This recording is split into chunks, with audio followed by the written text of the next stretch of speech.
Coming up on Hampton Roads Business Weekly, meet a female entrepreneur navigating a male-dominated industry. Plus, the publisher of Coastal Virginia magazine shows us how the industry has changed in the past decade. And we'll show you how to turn your Facebook followers into customers. It's next on Hampton Roads Business Weekly.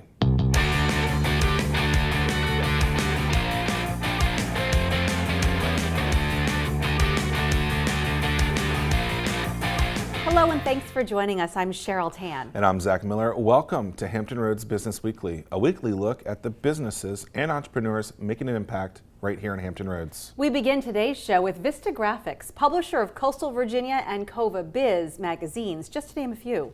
We talked about how the publishing business has changed in the past decades and what they have done to stay relevant in the digital age.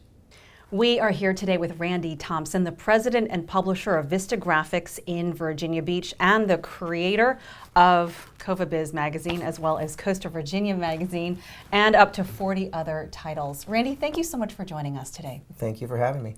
You've been in the publishing business for more than 30 years. Yeah, you started your time. company in 1985.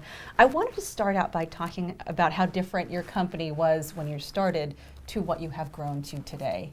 Well, it started as a pretty much a one-man show, that being me, working out of a garage in my home, and it was began as a franchise publication, Travel Host, which was an in-room magazine for hotels in the area, and I had purchased the rights to that distributorship for this local market. And what were some of the challenges you had starting a business, starting that type of publication business that made you decide to change it as you move forward? Of course, the biggest challenge is, I think, like any startup, is cash flow and trying to, in this particular market, that product was competing with a lot of hospitality or other visitor guides in the area, and which were annuals and more affordable and efficient to produce. While I could carry a pretty good load of advertisers in the seasonal or high season months, making it through the low season was very difficult. Right. You've launched magazines. Speaking of launching magazines, over the last 30 years, you have almost 40 titles. And just in 2016, you just launched Cova Biz. Yes. When some people are saying that print is dead, that it's just not going to survive. Everyone's on the internet. What do you say to that? We've never really accepted that, and I think we see a lot of our advertisers and other businesses recognizing that print is not dead, and the internet is not going to replace magazines any more than TV replaced radio when it came out. Each media complements the other. It's just finding the right way for print and the web to work together. We view the magazine as more than just a means of delivering content. It's an experience, and it's an experience that a lot of people really treasure their time with their magazine or magazines, going to bed with it, to the beach with it, or wherever. It isn't your laptop, which to many people represents work. It's your leisure reading. How have you embraced the internet, and how do you use that to help you with your print side? The internet's is a wonderful complement to what we do as part of our media platform.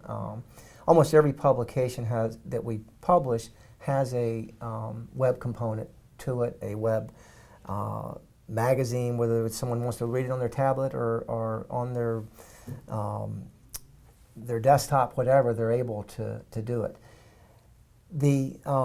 It's also it brings in a slightly different audience for us. A lot of our web unique visits, a lot of our e-newsletter subscribers represent a different demographic sometimes than the magazine reader. So it covers a broader base. Speaking of the growth of your company, the growth of your business from way back in 1985 to where we are in 2016, what would you say has been the best advice you've received in growing this company, in growing your business to help other entrepreneurs who are watching this show? Probably continue to look for ways to scale, create the processes that you can scale at a larger scale.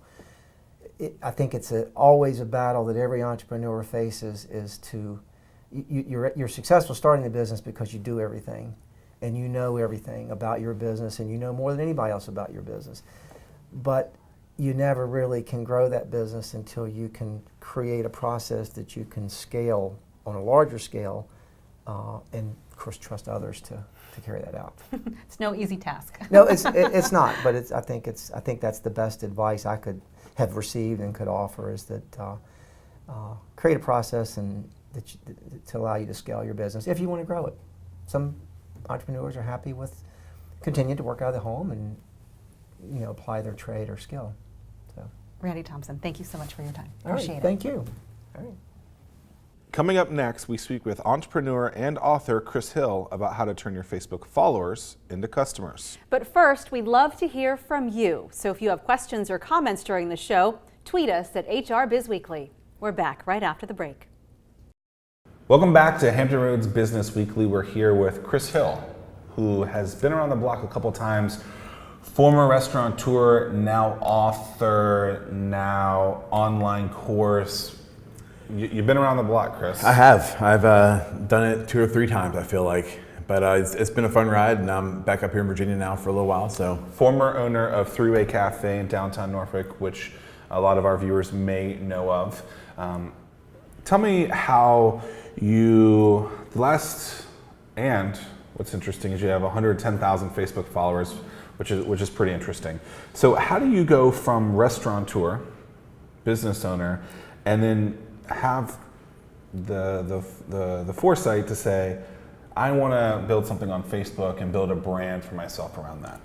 yeah, so I really had started that before, probably right around when Facebook was starting, I guess, was really when I started writing. And I knew that there was an opportunity. I got a master's in marketing from the University of Alabama. So I went in consulting after that, and I've always had a marketing sense, and I feel like I know how to connect with people. And it took a little while, but after a couple of years, it started to kind of build some steam, and I was putting out some good content that people were appreciating, and here we are 5 years later with 6 digits, feeling pretty good.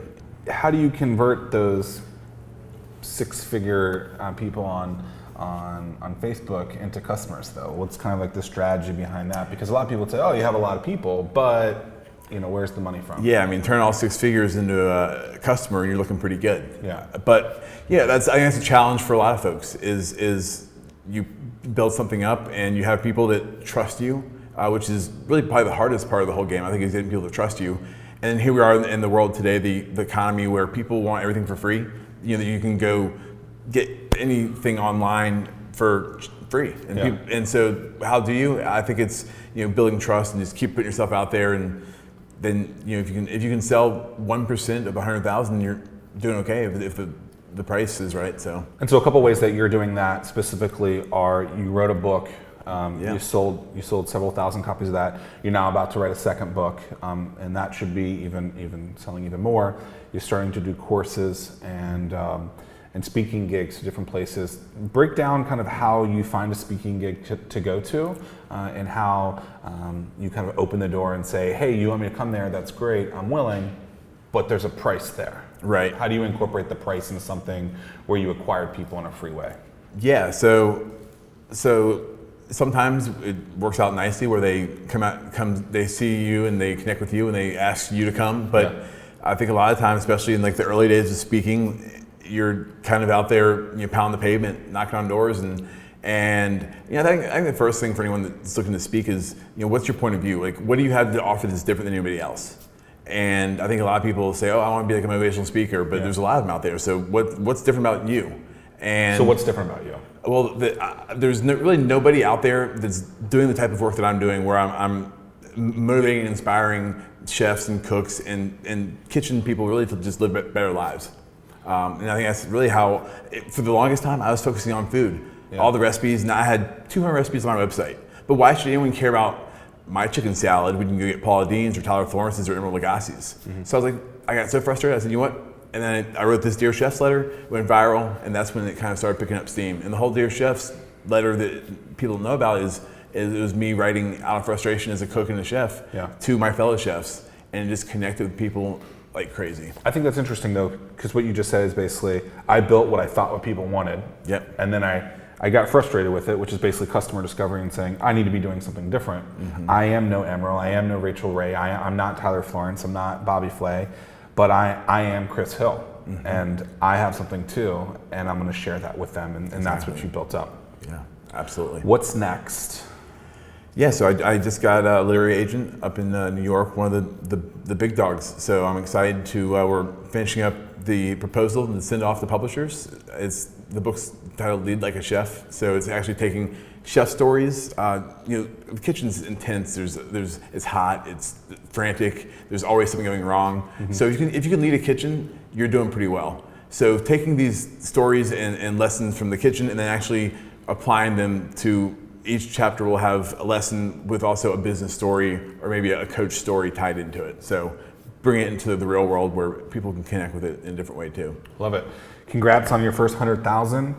Now it's on to 7 figures, right? 7 million followers. I'll be back in about 5-7 years. All right, Chris, appreciate it. Thank you, brother. Very much.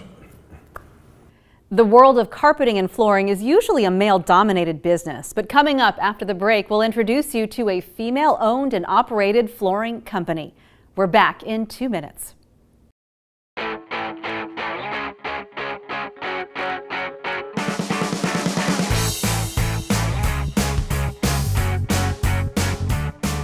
We are here today talking with Caddy Hamilton, the president of WC Carpenter in Virginia Beach. Caddy, thanks so much for chatting with us today. Well, thanks for having me.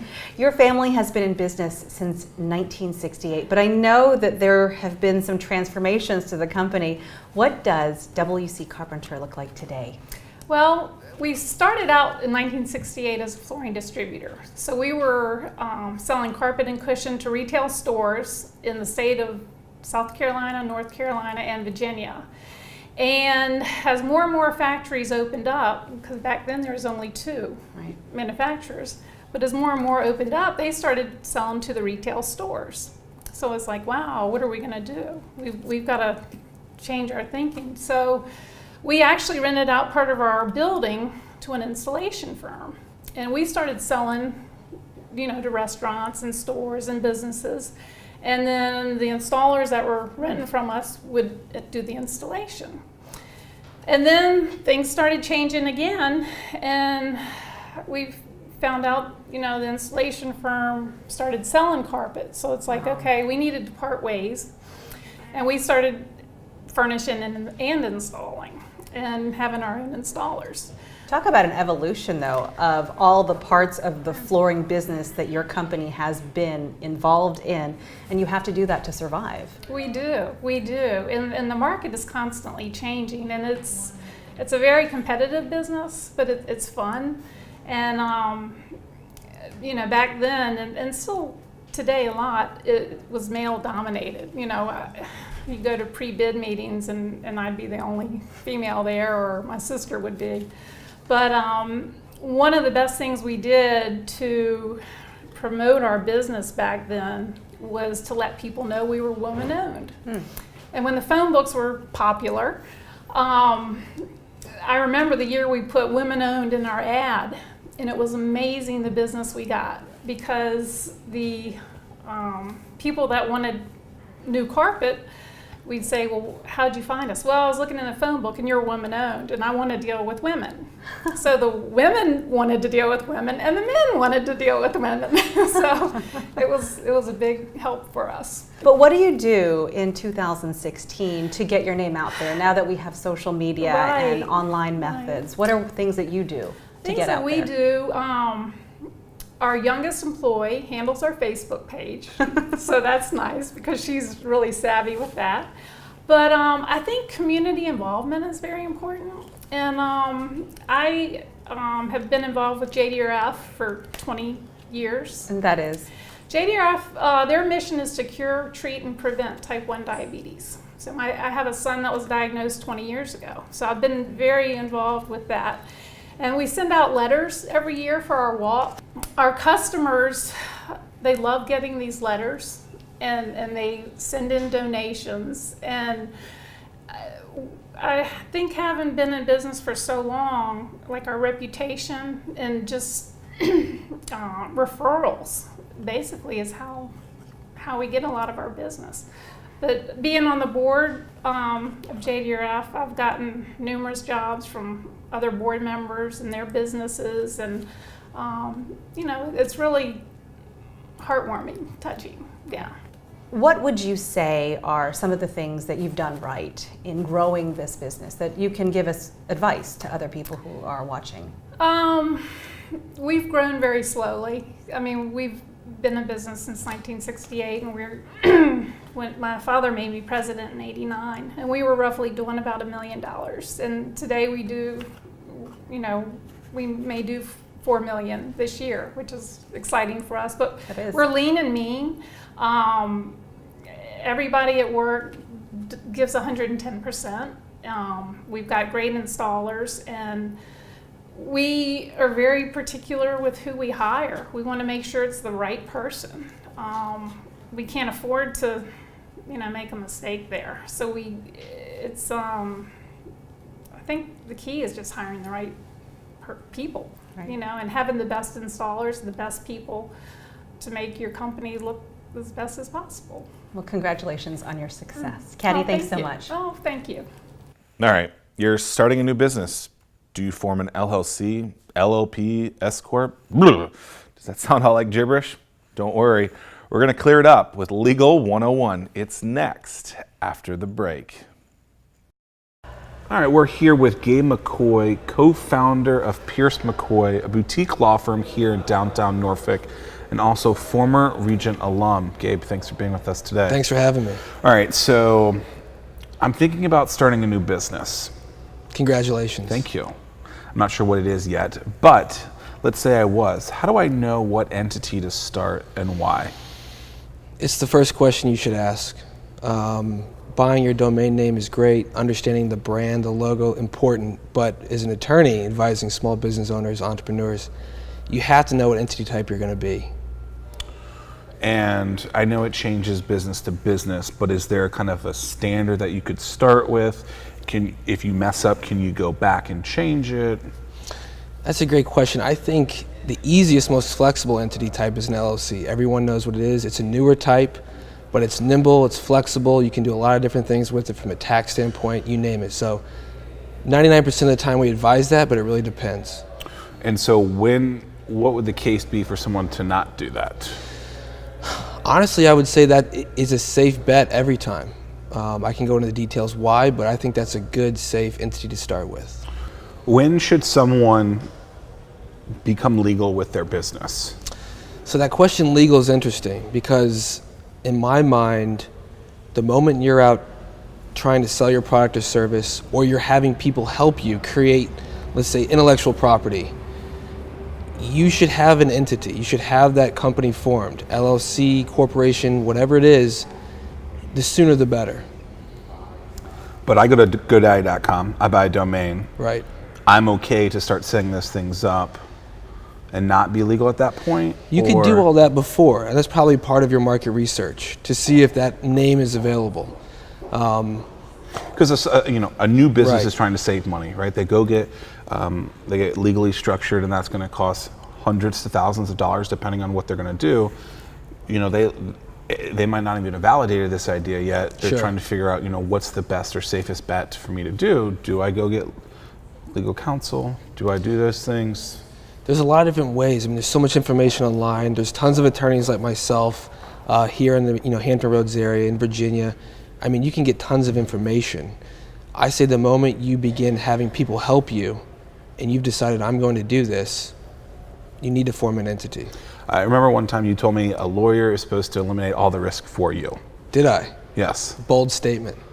I mean, is that what a lawyer is? I mean, because I think a lot of people Right. are confused as to why do I need a lawyer? I think they get it, I don't want to get sued, Sure. but what is a lawyer? There's many types. For a business owner, it's a corporate attorney, it's a transactional attorney. Their job is to limit your exposure and help secure your protection, and for the company. If you go out and do it on your own, you may be fine. If you're willing to assume the risk that maybe you did it wrong, no offense, you probably have. But that's our job, is to make sure that the risk is limited and the opportunities are maximized. So something like setting up a business Right. and going to is it the SEC? Is that Yep, where they go? State Corporation Commission, yeah. Is that something you can really mess up? Is that something that someone really, like, I understand you guys are here doing business and get that, but you know, for the person that is trying to save money in there, like, is that something they can really mess up?